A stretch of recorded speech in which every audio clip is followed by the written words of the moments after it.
HTML5 provides a standard method for embedding video by utilizing the video tag. Allowing video to be embedded directly in the browser eliminates the need for any sort of third-party plugin such as Flash or Silverlight, and this also reduces the overhead for playback. HTML5 is opening a new and unique way for us to be able to create interactivity between the user, the video, and other page elements.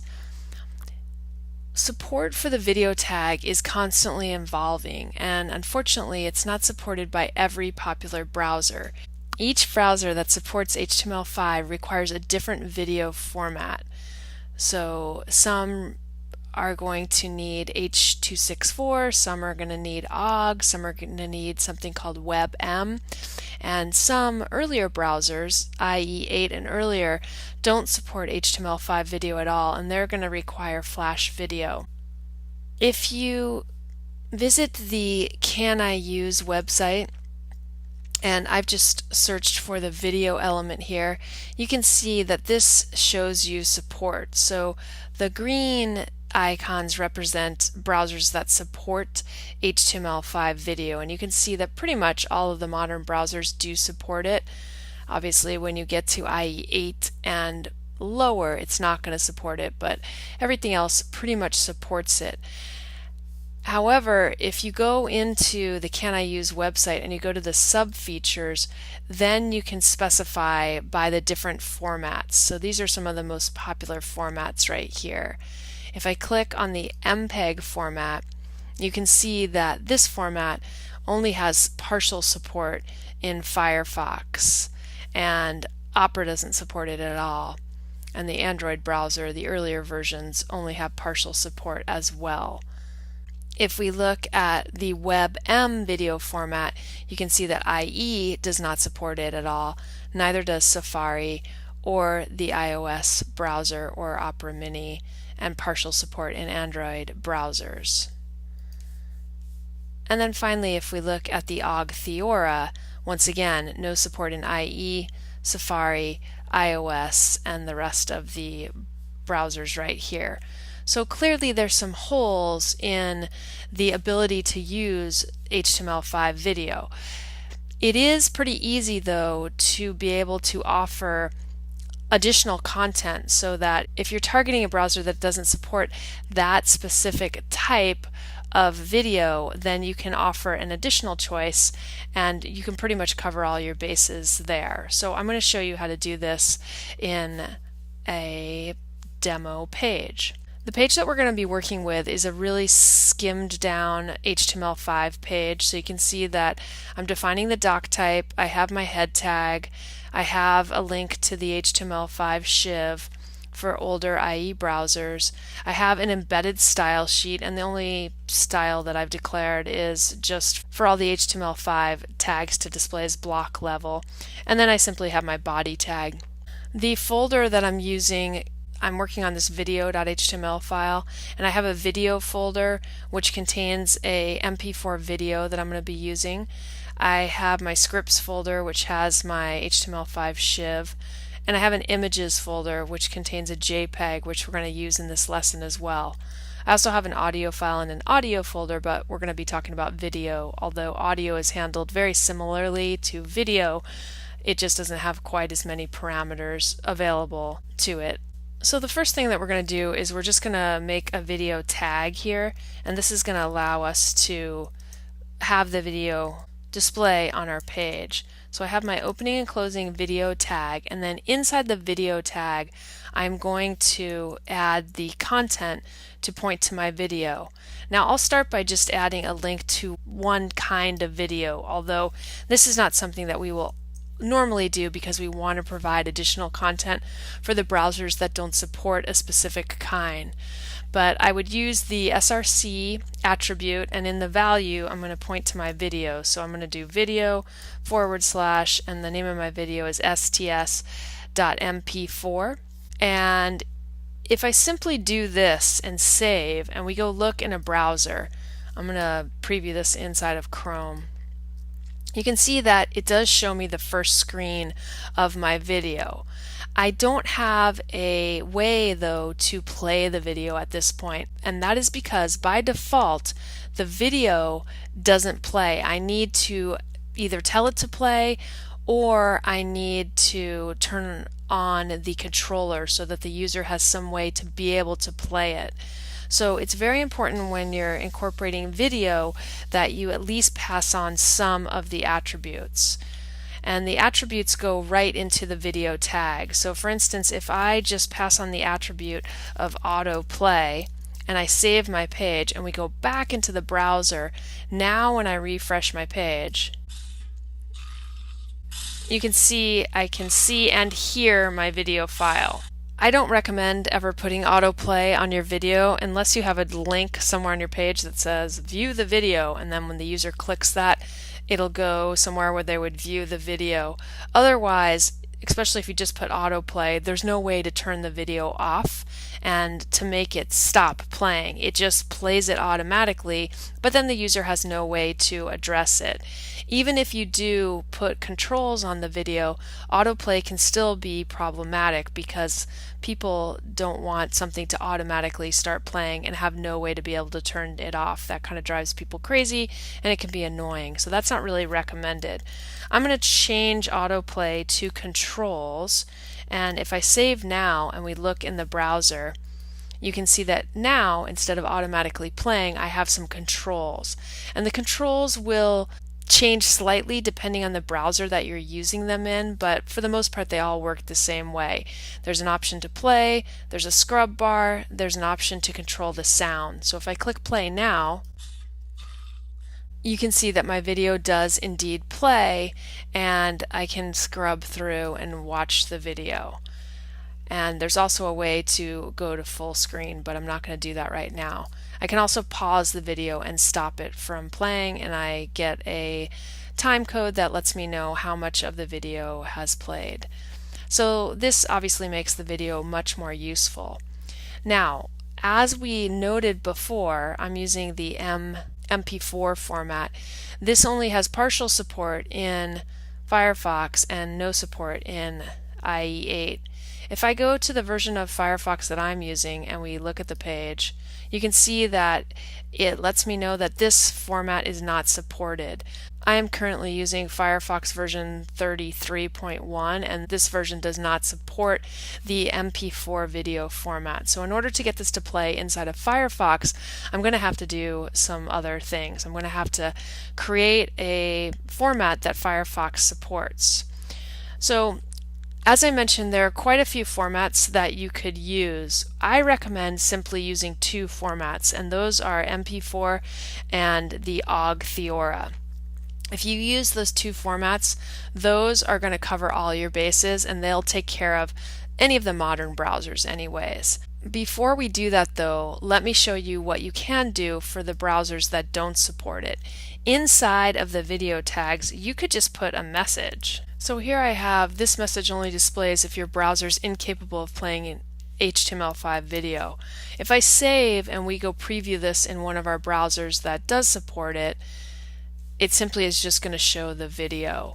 If I go back to Firefox and I refresh, you can see I still just get the default option where the video is not loading, and that's because Firefox does support HTML5 video. It just doesn't support the type that I have, so we're going to have to alter that. But if I was to open this on IE8, which I don't have available on this particular machine, this message would display in lieu of the video. So this is a way that at least you could provide some feedback to the users that aren't able to support it. In addition to putting text in here, you can also add fallback content like a link to a Flash video file. So Flash is something that the user would simply have to have the Flash plugin available and loaded into their browser, but if they did have that, then they could go ahead and play the video. So you would need to provide the video in a Flash-based format, but then they would be able to see that. So it's kind of nice with the video tag that you can put in all kinds of fallback content so that the user will be able to have access to that. What we're going to do is we're going to make this play in the modern browsers that we have available right now so that you can see how you would create the various formats that you would need to make this work pretty much across the board. So I already have my MP4 movie file, and this is a pretty common format for videos. So if you have an MOV or an H.264, you can easily get an MP4, or you might already have that format. What we're interested in getting is the OGG format. So in order to do that, you'll have to use some sort of converter, and there are all sorts of applications in which you can create the various formats that you might need. Some of them are free and some of them are paid. Some of the free ones are Audacity, Miro, VLC, and the one that I'm going to be showing you is actually a Firefox extension called Firefog. I'm going to go into Firefox. You'll have to have the Firefox browser to be able to do this. And if you actually just type in firefog.org, you'll get to this page. And you can see that my system is saying that Firefog has already been installed. If you have not installed the free Firefog plugin, it's going to prompt you to install this. So you'll have to install it and just simply restart your Firefox browser, but mine's already installed. So now that I am ready to go, I'm going to click Make Web Video. And when I click Make Web Video, it's going to take me to a very simple page that's going to prompt me to select the media file that I want to encode. You can actually create OGG video files, or you can create OGG audio files. So either video or audio can be created using this same Firefox plugin. I'm going to select the file. So you'll need to navigate into the folder where you have the video file. I'm going to go into my video folder. Here's my MP4, so mine's called sts.mp4. I'm going to click open, and then it's going to allow me to convert it right here. So I can actually convert to the WebM format here or the OGG format. So both of these different formats are supported. I'm going to use the OGG format, and I generally just use the presets, but if you want to adjust these things, you can certainly change the different presets that are available, but I just use what's usually there. There's also some advanced options which let you do things like resize the video. You can also change the frame rate and the aspect ratio, and then you can do more advanced things like adjusting the bitrate and quality and keyframe intervals. And there's a setting to include audio that's checked by default. If you don't want to include the audio, you could just uncheck that. And same thing with the video. Maybe you just want the audio and not the video. So you actually have quite a bit of choices available. We're going to go back to the simple options, and I'm just going to ensure that I am using the OGG format, and I'm just going to use the default presets. And I'll go ahead and click encode, and it's going to prompt me to save my file. It automatically is adding the OGG video extension, and I'm going to save this in the same directory, so I'll just go ahead and click save. And then it's just going to encode the video, and it does it pretty quickly. It doesn't take too long for it to actually complete the encoding process. Alright, so now our video is just about done encoding, and when it's all finished, it just lets me know that the encoding is complete and you can encode another file. If I go look back in my folder, you can see that now I have the OGG format, and it's slightly bigger than my MP4, but pretty much they're fairly close as far as file size is concerned. So now that I have that format, I'm going to go back into my HTML file, and we're going to change our code here. When you want to have more than one file format available, you don't put the source attribute in the video tag. So I'm going to delete that. I'll leave controls in the video tag, and then I'm going to go inside of the actual video tag, and I'm going to use the source element. And in the source element, I will go ahead and pass on the src attribute and value. And when you put this into practice, it's a good idea to add the type. So for now, I'm going to go ahead and put video /MP4, and then I'm going to go ahead and close my source tag. And the source tag actually doesn't have a physically closing tag because it's not wrapping around anything, so we could actually just self-close that tag. And now I'll just copy this and I'll paste this in again, and here I'm going to change the extension to my OGV extension, and I'll change the type to video, and then I'm going to go ahead and place OGG here. I recommend that you always display your MP4 video first, and that is because there is a bug in iPads that if they don't see the MP4 video first, they won't actually render the video. They'll ignore what follows. All of the other browsers and devices pretty much are going to just read through the list, and if they don't understand the first source one, they'll just move on to the next one and the next one and the next one until they find one that they're able to actually view. But because this is going to cover all of our modern browsers, everything that's available out there, we really only need to include these two types. Alright, so now that we have that, I'm going to save my page, and if we go into Chrome and refresh, the video shows up. I still have the controller so I can begin to play it, and it plays just fine. If I go into Firefox and refresh, now you can see that I see the poster frame of my video and I have the play button, and if I play it, the video is going to go ahead and play as well. So now I have support in both of these browsers, and this would also work in Safari and in Opera, and any of the newer IE browsers should support this as well. In addition to having the video, I have also included the message that is just going to display if the HTML5 video is not there. And what I recommend that you actually do is offer people the option to download the video. So we can just do that by placing this in a paragraph tag, and we can put a message on our screen that looks something like this. So here I just have a paragraph that has a message, and then I actually have a link where people will see this and they'll be able to click on this and download the video. So in this way, pretty much everyone can view an MP4 on their computer. They might not be able to view it on their browser, but they would be able to view it on their computer. So they could just download the video and then view it that way. And that is a really quick and easy way to actually just give at least some support to even those older browsers.